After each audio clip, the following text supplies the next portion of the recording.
Cette émission vous est présentée par Saint-Raymond, la ville de l'automobile. 4 concessions à votre service, même le samedi.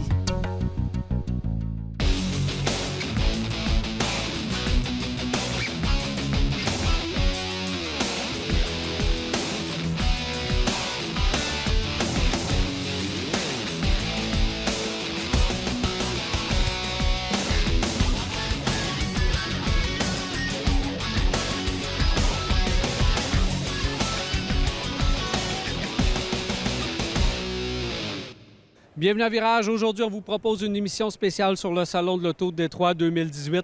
Vous allez voir, plusieurs nouveautés ont été dévoilées ici. Mais d'entrée de jeu, lorsque le salon s'ouvre, on donne des prix prestigieux parce que tous les manufacturiers veulent gagner la voiture de l'année, l'utilitaire de l'année ou encore le camion de l'année. Et si on commence avec la voiture de l'année, bien, ce n'est pas un hasard si nous sommes chez Honda, puisqu'en arrière de moi, j'ai la grande gagnante, la Honda Accord. Elle a battu la Toyota Camry et surtout la Kia Stinger. Plusieurs, dont moi-même, voyaient la Kia Stinger comme gagnante et non, Honda s'est faufilé et avec sa Accord a gagné la voiture de l'année.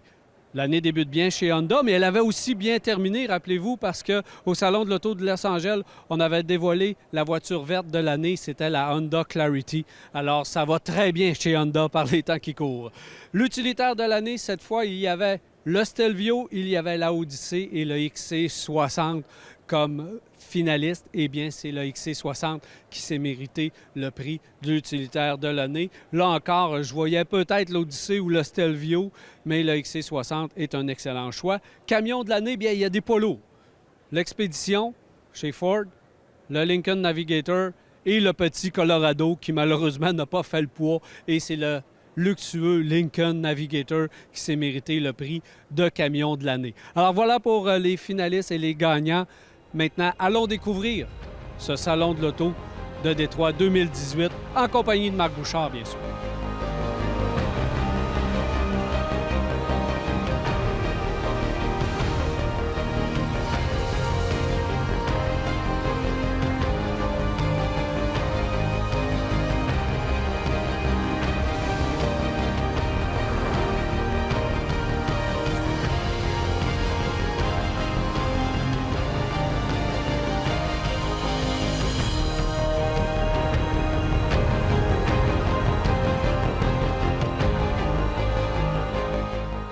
Le Salon de l'Auto de Détroit a débuté en force puisque d'entrée de jeu, Lexus nous ont présenté le spectaculaire concept LF1 Limitless. Le concept sans limite. Et sans limite, c'est dans tout, puisque l'entrée de jeu, si on regarde le véhicule, on regarde sa couleur, ses inspirations, on nous dit que le véhicule représente un bloc d'acier en fusion, prêt à devenir un sabre japonais.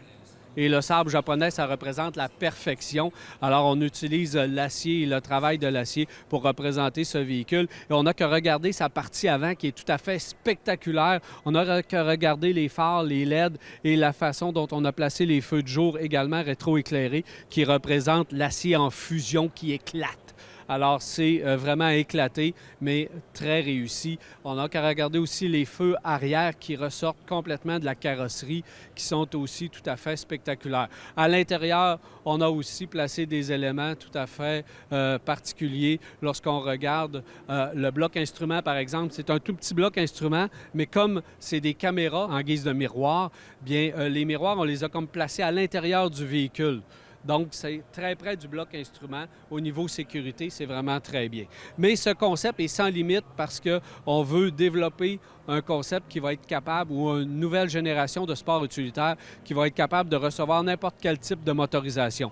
Donc, ce véhicule est développé pour recevoir autant un groupe motopropulseur à essence, hybride, branchable ou encore à pile à combustible. Alors, on veut que ce soit très varié et qu'on puisse en faire à peu près n'importe quoi selon les besoins. Également, on place tous les nouveaux types, le nouvel type de technologie, dont la conduite autonome. On peut avoir un mode chauffeur qu'on appuie tout simplement et le véhicule va prendre en charge la destination qu'on va avoir préalablement rentrée dans notre système GPS quadridimensionnel. Ça veut dire quoi, ça? Ça veut dire que c'est un système GPS qui va encore plus loin.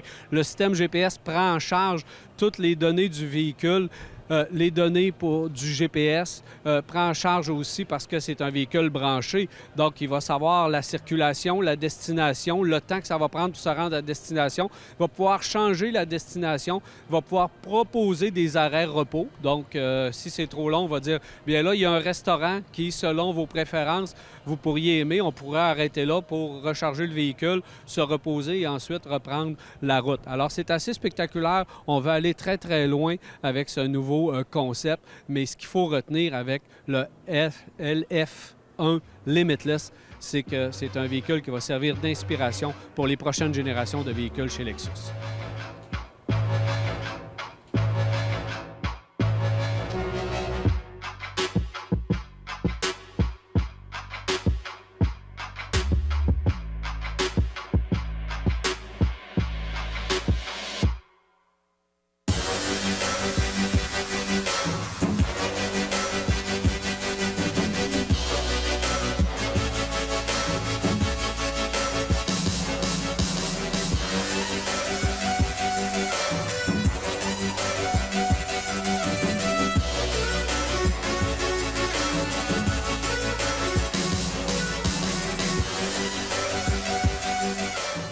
Du côté de chez Toyota, on nous a présenté la toute nouvelle Avalon 2019. Il s'agit d'une toute nouvelle voiture. On utilise maintenant une nouvelle plateforme, la nouvelle plateforme TNGA qu'on va utiliser pour plein d'autres produits du côté de chez Toyota, dont la nouvelle Camry. On en a profité pour faire plusieurs modifications et changements au véhicule importants. D'abord, ses dimensions. Elle est un petit peu plus courte, un petit peu plus basse, mais elle est un peu plus large, ce qui fait en sorte qu'on gagne de l'espace intérieur. Et on a aussi retravaillé le style.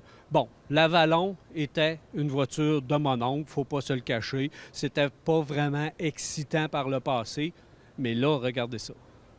On a maintenant une voiture qui est très agressive, très, très près de Lexus lorsqu'on regarde un peu le design de la portion avant. C'est un peu chargé. Il y a d'autres variations ici, il y a d'autres modèles sur place qui sont un peu moins punchés.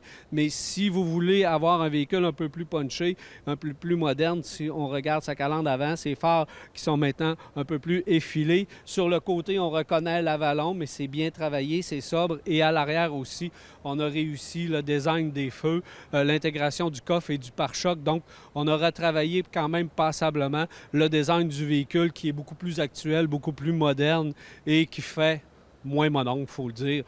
Autre chose aussi, on a retravaillé les suspensions. Avec cette nouvelle plateforme, on peut maintenant utiliser des suspensions modernes. On a en avant double bras triangulé. On a aussi une suspension arrière à double bras ou à multibras également. Donc, ce qui fait en sorte qu'on va avoir une tenue de route et une conduite un peu plus sportive. On n'a pas changé beaucoup les motorisations, donc on reste dans le 3.5 ou encore la motorisation hybride qui utilise la version ou le moteur 2.5, la cycle Atkinson. À l'intérieur du véhicule, c'est là que les changements sont plus importants tant qu'à moi. Vraiment, là, on a droit à un habitacle moderne. Le bloc instrument, vraiment très joli, très réussi. La console centrale, bien, pour moi, c'est une référence dans l'industrie automobile. On devrait s'appuyer davantage dans cette direction-là. Même Toyota devrait l'utiliser pour ses autres véhicules. Donc, on a une console centrale qui est bien placée, haute, avec tous les boutons à portée de main, mais qui se poursuit jusqu'au tableau de bord. Donc, au lieu d'avoir la fameuse écran ajouté, là, qui vient de nulle part, bien, cet écran est intégré à la console centrale et se poursuit vers le haut. C'est vraiment très réussi. Et là, maintenant, on a droit à un écran quand même de bonne dimension au nouveau système Entune 3.0. Donc, c'est un système qui est facile à utiliser. On peut brancher son cellulaire, donc on peut avoir les nouvelles technologies qui sont disponibles, l'Android, système Android Auto et Apple CarPlay et autres. Donc, c'est quand même bien réussi de ce côté-là. Et tous les éléments de sécurité qu'on connaît de conduite active sont disponibles. Autre point important et même surprenant, Toyota propose un système de son JBL en option de 1200 watts à 14 haut-parleurs. Ça, c'est assez impressionnant puisque c'est dans une Toyota. On s'attendrait à ce type de système de son dans une voiture sport ou super sport. Ben non, Toyota le propose dans la nouvelle Avalon et on peut s'attendre à une qualité sonore exceptionnelle. Autre chose que j'ai remarqué à l'intérieur, c'est la qualité d'assemblage et de finition, ainsi que les matériaux utilisés, la qualité des cuirs. Il y a même du cuir dans les portières. Et on nous dit aussi que l'habitacle va être la plus insonorisée jamais offerte chez Toyota. Alors, ce qui me fait dire que cette nouvelle Avalon est davantage du côté de Lexus que du côté de Toyota, si je me fie aux matériaux utilisés, la qualité de finition et d'assemblage et aussi le rendu général du véhicule. Alors, si vous ne voulez pas rouler dans une Lexus, mais vous voulez avoir la qualité, vous allez aller du côté de la nouvelle Toyota Avalon 2019. Elle est assez impressionnante.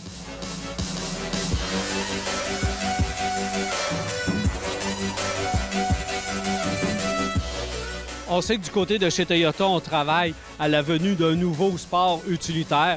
Alors, entre-temps, on s'amuse. On fait des exercices de style. Donc, on a ici le concept FT4X, petit sport utilitaire conçu pour la route, conçu pour les gens qui aiment aller dans le bois, qui aiment faire du plein air. Il y a plusieurs caractéristiques intéressantes autour de ce véhicule. D'abord, système de 4 roues motrices traditionnel avec mode Select Terrain.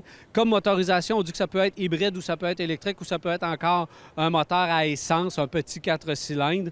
Dans les caractéristiques, le fun est intéressant. Je remarque les phares au laser en avant, donc nouvelle technologie. On sait que dans les très haut de gamme, on travaille sur des phares au laser au niveau de la luminosité, de la visibilité, surtout lorsqu'on va dans le bois. C'est une caractéristique très intéressante. Autre chose, c'est à l'intérieur du véhicule, là, on s'est éclaté. On s'est vraiment éclaté du côté de chez Toyota, on s'est amusé.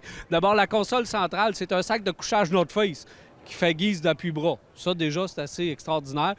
Toute la partie de la console centrale, on peut l'enlever comme pour son système de son. Donc, on part avec tout le bloc radio, puis on s'en va, on amène ça dehors. Ça, c'est le fun.